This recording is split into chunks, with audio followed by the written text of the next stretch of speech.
So today I got to do a welding job. Here's a roller here, it goes on here. Somebody had smashed into this side. I had to cut it out.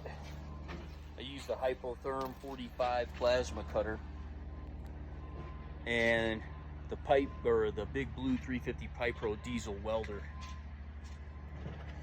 So we're gonna get this done. I'm gonna weld this in and get on down the road.